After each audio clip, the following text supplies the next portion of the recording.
Nick, Kyle, Irfan, back. Let's get right into the Olympic conversation. And boys, Canada, gold medalists hmm again in women's hockey. And honestly, it was the whole tournament, Canada dominated. hmm But they beat the U.S. 3-2 to take the title back. Irfan, what did you think of the final? Good start by the Canadians. So I didn't watch the game live. I made sure to turn off my notifications so I don't get anything, and I watched the replay the next night after work. I thought, start Canada was good. I thought the U.S. started to pick it up a little bit, end of second, parts of the third. Um, but one thing I'll say, maybe it's an unpopular opinion here, but all five goals probably shouldn't have gone in.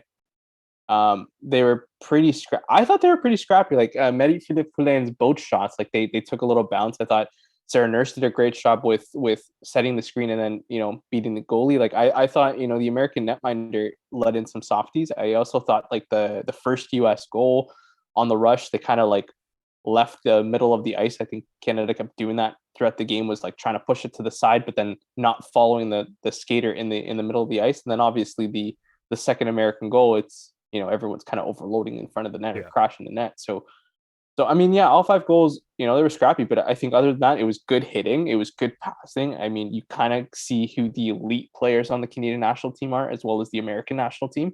hmm Um, I'll pose this question to you guys: if Brianna Decker was healthy, is this a different game? Yes. Yeah. Not by much. Not by much, No. but it's a different Does game. Canada still pull out with a Yes. 3-2 win if Brianna? You think so? Yeah. Yes. I mean, you have to put this into perspective. It's a 3-1 game. U.S. scores with 10 seconds left. Yeah. Yeah. So it shows it's 3-2. It's not really a 3-2 game because it was a 3-1 game until like the goalie didn't have her stick. Kessel smacks the puck when it's already in the goalie and it goes in the net. Like it's Right. it's a Right. goal. Don't get me wrong, but is Decker the difference maker there? I don't think so. I don't know because I think Canada also had a chance to probably put two more in the net and they didn't. I mean, they had the one goal where it was offside and it was a blatant offside, but in saying that, it was a nice goal in that one. Mhm. And then they had a couple other chances too. So it was one of those. I think this was Canada's to lose. I think it would have been Decker would have made a difference, sure, but maybe we're talking about 3-2 with a minute left and not 3-1. Maybe it's like that's the difference, or whatever it Sure. may be. Sure. So, I mean, would they have a chance to go to overtime? I would say yes. I would say probably maybe push it to overtime if she's playing, but I think Canada was the better team out there. Yeah. For sure. No, I was just it was a curious question because I mean, Brianna Decker has been one of the best American players for quite some time. So, Yeah. like, you put an elite player in there, does it change the game? And these are all what ifs. I mean, Canada 100%. deservedly won this whole tournament. They were the best team from prelims into this final game. Um, just the youngsters in this team mixing in with the veterans, and you see the love that the team has with each other, especially during the gold medal ceremony. You're like, dude, this is the environment that you want to be in because it brings them back the gold. 100%. Yeah. And we're talking about a team who won their quarterfinal and semifinal games 11-0 and 10-3. Mm-hmm. Right? Like they dominated all the way through. And Mm. I thought they actually dominated the game against the US. I know the shot totals were heavily skewed toward the US, but Canada was all over them. Well, first to the puck for maybe 90% of it. Exactly. Yeah. And I mean, the other thing is a lot of times shots are skewed when you're losing the game too. and that's the other thing. And how many of those shots, like the US threw 40 shots on Anne-Renee Desbiens. How many of those were from the outside and not dangerous at all? Like Not at Canada all. did a great job isolating that center of the ice, as you said, Irfan. They did a good job pushing everyone to the outside. And it worked because that's Mhm. what you want to do. Like that's the whole point. Yeah, no, it was a good game. You saw a couple of Amanda Kessel shots from weird angles because there's like Yeah. nothing to shoot at. You saw uh Cofield going doing her thing, and you're like, that's not gonna work. Debian just positionally was really good. A bit of controversy. I know you mentioned 11-0 and 10-3 as scores. There was a Toronto Star writer Oh, who said that women's hockey should not be at the Olympics. First of all, idiot. Second of all, what do you guys think of that? They're wrong. Oh, absolutely. I mean, you look at the jump the Japanese team made this year. Chinese team. Chinese team. You saw, Sweden and Finland are just getting better every year. Like the commentators are like, this player was fantastic. Look at their stats in their leagues, blah blah blah. Like, I don't know. Is it a 2-horse race? So I understand where he's coming from. Don't get me wrong. I understand it. Lady. Sorry, my apologies. Yeah. I understand it. It's a two-horse race. I get it. And it's not close. I'm sorry. People can say it's close. It's not close. It's getting much closer though. Like 4 years ago. Oh, sure. Finland was there. Canada lost to Finland in the World Championship. What, 2 or 3 years ago? Was it 2019? Mm-hmm. But it's also one of those. It's not that close, and I get it. But you also can compare it to like the biathlon. It's Norway wins it every year. Are we going to cancel that? Norway comes top 3. They get a gold, a silver, and a bronze every year. Are we going to cancel that because only one country wins? No, we're not going to do that. It's very similar. There's sports that are always dominated by one country or 2 countries, and it's simple as that.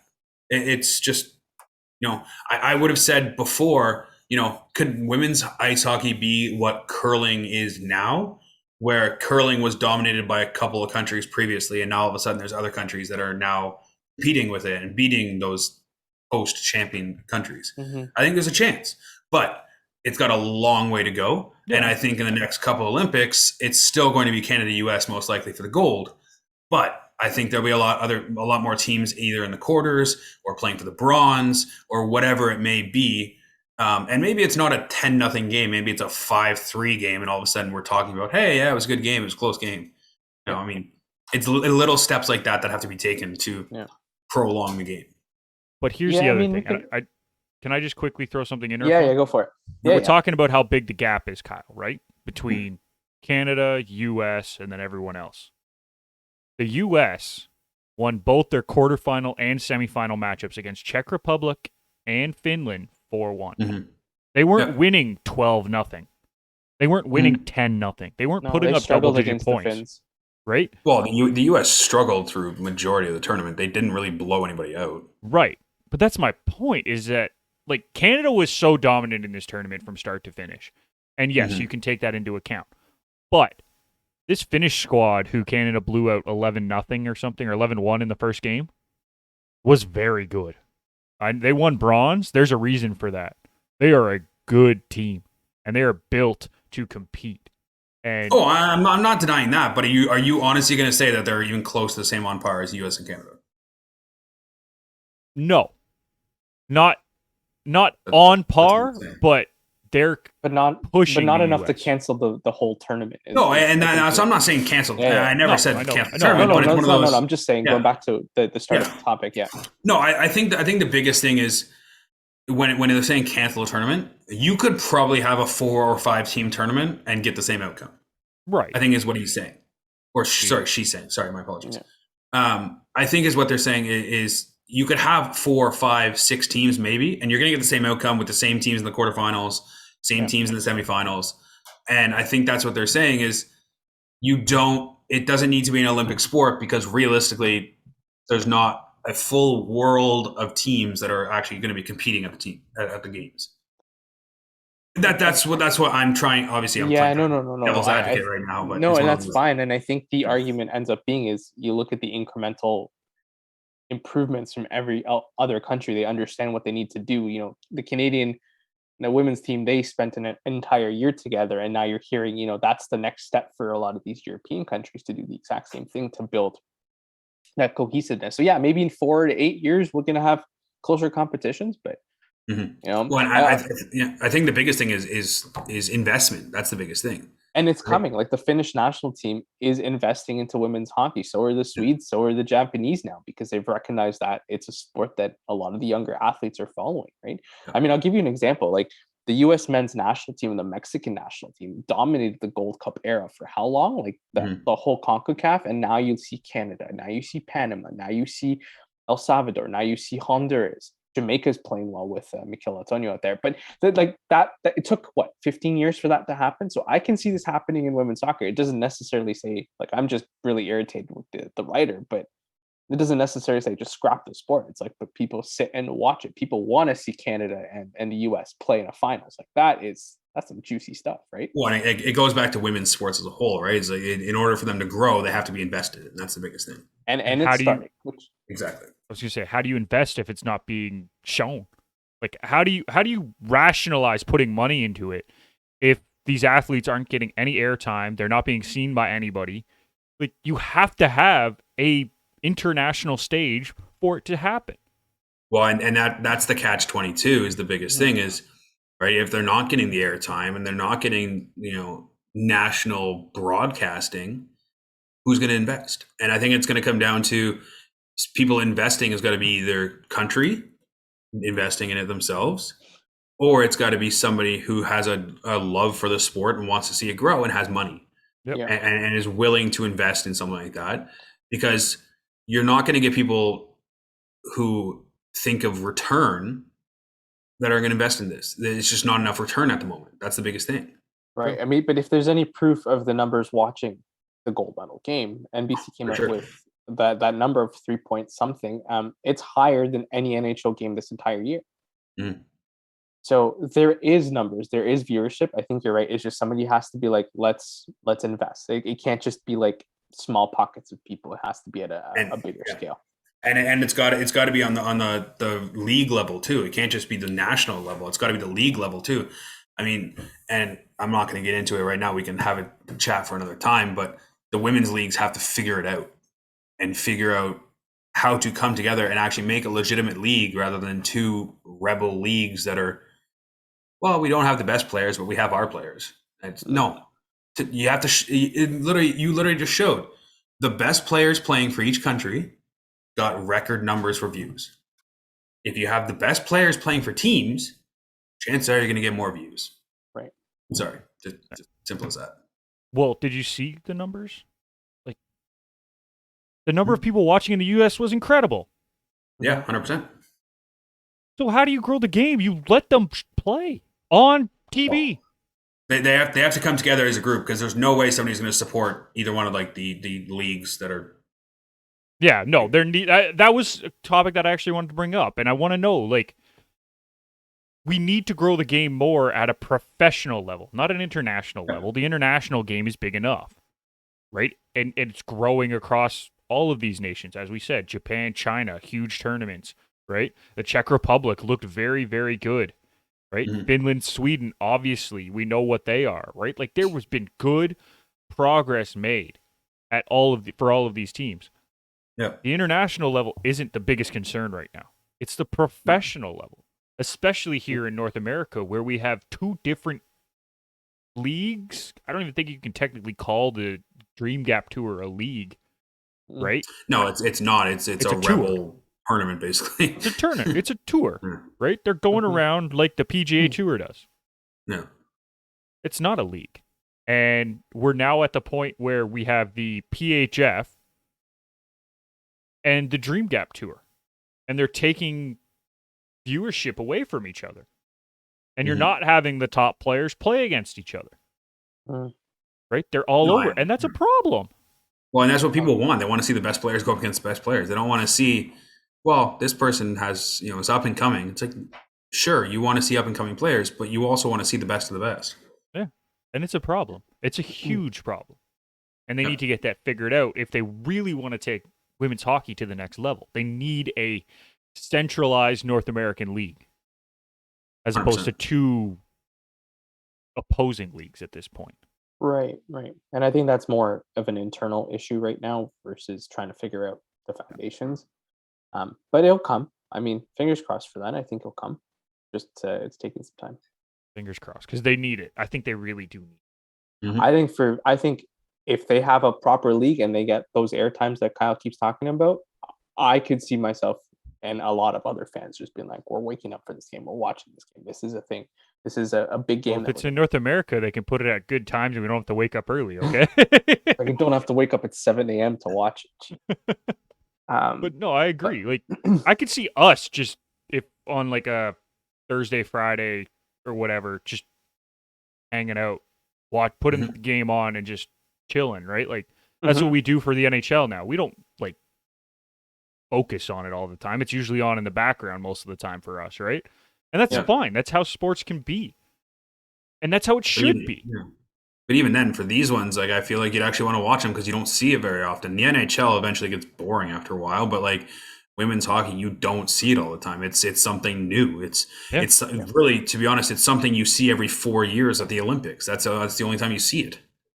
Yeah. Or the World Championship every other year too, right? Yeah. Like that's the only times. Yeah. It's tough. You know when it's not canceled anyway. Back to sorry, shot. I just saw the double IHF president walking during the medal ceremony, and I'm like, I don't want to look at you, bro. Well, they announced that the women's under 18 is going to be played in June, and then the men's World Juniors is going to be played in August. So fine. That's positive. Yeah, sure. Can we give a little love to Sarah Nurse though for tying Dr. Haley Wickenheiser's record of 17 tournament points? Like that was 100%. Yeah, absolutely. She was incredible. The whole team for the Canadians was just impressive, top to bottom. Everyone contributed. Every single player had a point. Right? Like that's just impressive. Nurse was incredible. She wasn't even supposed to play on that top line. Got boosted up because of Daou's injury. And then Clark's pull because of an inconclusive test in the one game against the Russians. Because Clark was going to take Daou's spot, but no, the Nurse had to be elevated up to that line. Sarah Fillier looked incredible as well. Let's not take that away. Jamie Lee Rattray, who was supposed to be the 13th forward, I thought she was impressive every time she touched the ice. Blair Turnbull. Canada. Sorry. Shout out to Emma Malte as well. She got her first Olympic goal. It was in the semifinal, right? Good. My buddy is it's his younger sister's Emma Malte, so I got to give him a shout out, Matt. Like it was just fun to watch this team. There was no holes. They were just 1 through. How many players did they have? 22? 18. 22. I think they had 22 play in a game at some point. So, like, 22 players. It was just impressive, Irfan. Yeah, I agree. Impressive all the way through. Yeah. I was very impressed with Renata Fast, I have to say. Yes. Super impressed. Super impressed. Lost. So my favorite to watch was Claire Thompson playing defense for like the first time, basically. Yeah. And all just going unreal. As I said, you could probably name every single player and say how impressive they were. Yeah. Well, and the fact that Claire Thompson was playing defense in the Olympics when she had not played defense before, it was like, okay, cool. Yeah. All right. You could see her pace coming back was really good though. 100%. Like as a 200-foot player, yeah, it was good. Right. LaRock also looked so good on D. And Renee Desbiens looked incredible. Oh, she looked great in goal. And to think, 4 years ago, she barely played as the third goaltender for the Canadian team at the Olympics. Quit for, I think, over a year. Took a hiatus for a year. Yeah. And then came back. And now she's the number one. Yeah. Like, that's just impressive. And even Mashmeyer, when she was in the one game, she looked really good too. Right? Like, there was no holes. Laura Stacey. We didn't even talk about Laura Stacey. She was incredible. Right? You can't lose. Pick a player. You could find positives. It was good.